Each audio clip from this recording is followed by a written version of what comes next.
பேபிக்கு எப்படி ma'am breast feet stop பண்ணுறது ரொம்ப கஷ்டமாக இருக்குது, ஏதாவது டிப்ஸ் சொல்லுங்களேன்னு கேட்டவங்களுக்கு உண்டான வீடியோ ஸ்கிப் பண்ணாமல் பாருங்கள். ஃபஸ்ட்டு பேபியை வந்து டெய்லி நம்ம பக்கத்துலேயே படுக்க வச்சு நம்ம ஃபீட் பண்ணிகிட்டே இருப்போம். அந்த பழக்கத்தை மாற்றணும். பேபியை ஃபீடிங் ஸ்டாப் பண்ணும்போது நைட் டைமில் நம்ம பேபி விட்டு தள்ளி படுக்கணும்.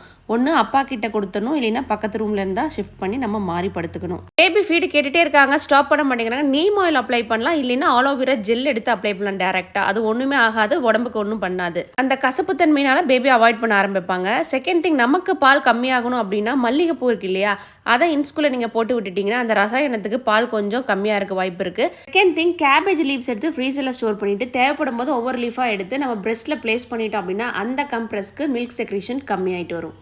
ஃபீடிங் ஸ்டாப் பண்ணும்போது இமீடியட்டாக நிறுத்தக்கூடாது. கொஞ்சம் கொஞ்சமாக தான் ஃபீடிங் ஸ்டாப் பண்ணிட்டு வரணும். ஒவ்வொரு ஃபீடாக கம்மி பண்ணிட்டு வாங்க. பேபி அழும்போது அவங்கள டைவர்ட் பண்ணி வேற மாதிரி விளையாட வச்சிங்கன்னா பேபி மறக்கிறதுக்கு நிறைய சான்சஸ் இருக்குது. மாமிஸோட டயட் பிளானை கொஞ்சம் சேஞ்ச் பண்ணிங்கன்னா மில்க் செக்ரீஷன் ஸ்டாப் ஆகிடும். அவ்வளோதாங்க.